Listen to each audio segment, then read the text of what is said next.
Welcome back to another edition of United Football here on Salt City FC. I'm your host once again, Sean Walker, bringing you the latest from Utah United, both the USL League 2 side and the USL W League side. Co-champions, I think we're going to call them, the Utah United double Mountain Division champs, both of them. We had Ellis Speichner from the men's team on last episode. You guys can scroll back in your feed and catch that a little bit. So we're going to give the ladies some love again. And I have with me the starting goalkeeper for Utah United women, the queen of the shutout, the queen of a lot of things, quite frankly. And I don't think this defense gets nearly enough love because, well, it's probably a little bit of Seven Castaigne's fault. I mean, she's leading the league in goals scored. She's been playing great. But between my next guest, Caitlin Richens, that entire back line, I think they need a little bit of love. So here to give that defense a little love, starting goalkeeper Taylor Rath.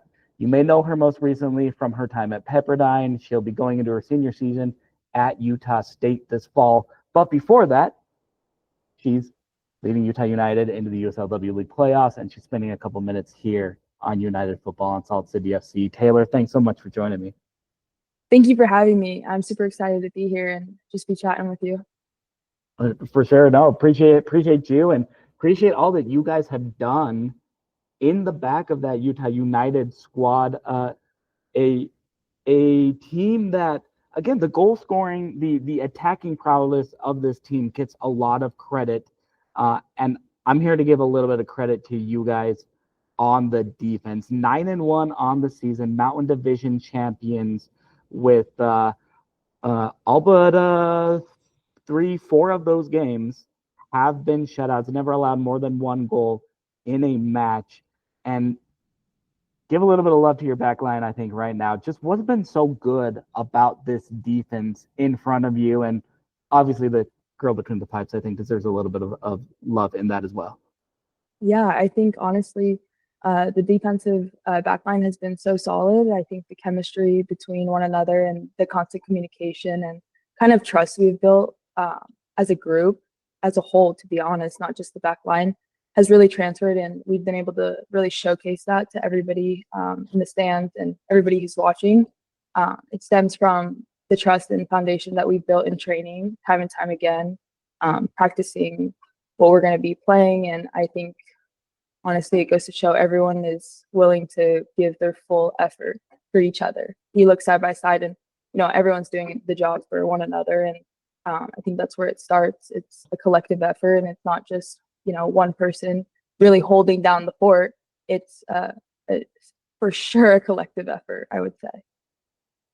Well, 9-1 on the season. It's definitely a collective effort from the front to the back, even to the goalkeeper who gets credit for shutouts. But I've always felt like goalkeepers maybe should, or some of them do, I think, verbally, publicly, but they should maybe share their shutouts with their back line. How important is that back line in front of you in keeping a 0 on the board? Extremely. I wouldn't be able to do what I do without them, to be fair. I know that they have my back, and I always tell them pretty much before every game, like, if you mess up, like, I got your back. Like, there's no reason to stress. Like, we work for each other, and, we just continue on to the next one. That's the mentality. Is next one, you make a mistake, someone has your back. Someone's always going to be there to kind of pick you up, and, you pick your head up and you get the next rep. And it's a shared effort. When we get a shutout, it's every single person, whether they played 90 minutes, whether they played 0 minutes. It's credit to everybody. I know goalkeepers, sometimes, yeah, we do get credit for shutouts, but I mean, we're the hero or the villain. That's how our story goes. But I would have to honestly say I couldn't get a shutout if it wasn't for my back line, if it wasn't for my forwards, if it wasn't for my midfielders, and if it wasn't for the girls on the bench cheering me on, side by side, knowing that, like, I want to make them proud being out on the field, and, like, make sure that I think that every girl who's out on the field, makes them proud, because they make us a better player in training, but nobody gets to see that. But, like, I want to shine light on them and give them credit, because I think every single person makes everyone on the team better. they make an impact. And it doesn't matter if they're a starter or they play 0 minutes. Like I said, um, everyone gets that shutout together, and it's shutouts are great, but I don't think they mean everything. And I think everyone gets the credit for it because, like I said, I couldn't do what I do if it wasn't for, the back line in front of me and if it wasn't for the rest of the team being able to score goals and whatnot. So. Yeah, well, you guys have been doing plenty of that. 61 goals for on the season, just 5 allowed all year. You guys won the Mountain Division by more than a game, averaging 2.7 points per match across the entire season. You were 3 points up on Colorado Storm, which, by the way, that Storm team, I don't think got nearly enough credit for finishing second in the Mountain Division. This was a club that went all the way to the USL W League final just last year. You guys came in and kind of imposed your will on the division in a lot of ways, bringing together a lot of talent from either girls who grew up in Utah and kind of scattered across the country to play their college soccer, then came home for the summer, or girls like you who are playing at an in-state institution. I mentioned before, you're transferring to Utah State.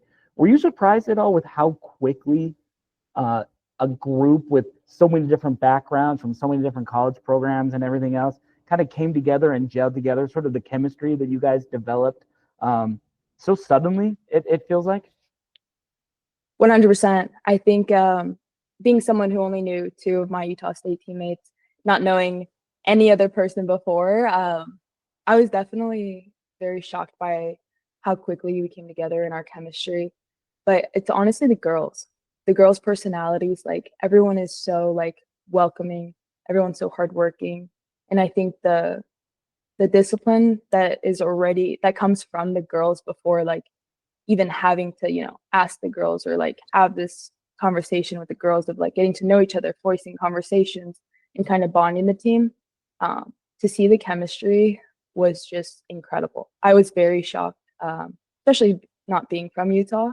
It was something I felt really privileged to be a part of, especially in the first year. And honestly, it's everyone's collective work ethic, their mentality, everyone's on the same page, they want the same things, and it's all like unspoken. Like it's unspoken rules, but like everybody's on the same page, and it was just really, really cool to watch. And I think back throughout season how we've all connected.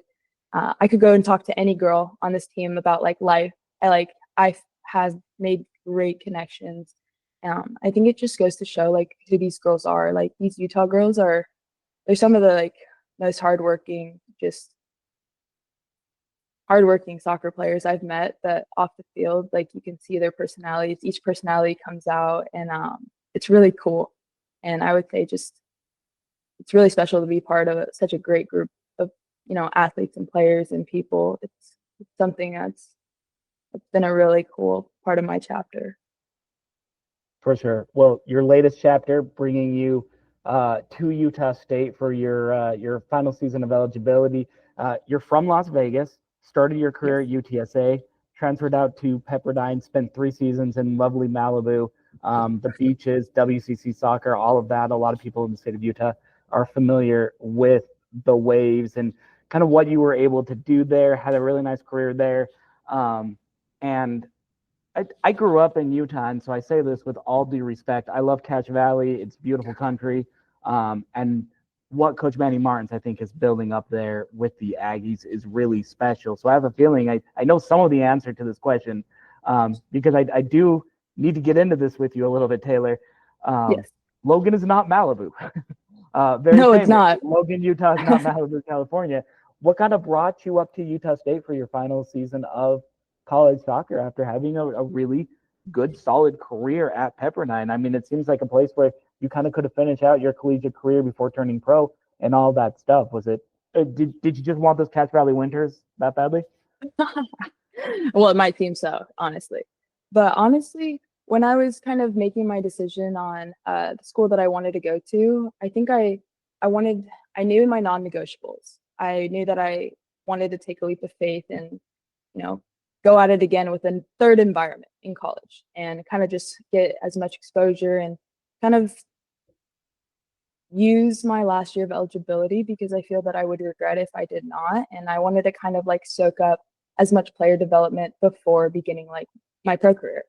And as I was kind of going through the portal, talking to schools and kind of narrowing down my choices, it always came back to it's funny, like all the coaches that I talked to was like, who are you talking to? Like we go through the list and it was like, oh, Manny, Utah State, great coach. Like every single coach had such great things to say about Manny. And it was kind of like connecting the dots. Like I was being given these signs and um, I had a teammate from high school that played at Utah State, Alex Day, great girl, great player. She thrived there. And um, I kind of talked to her a little bit about it. And I was honestly so scared.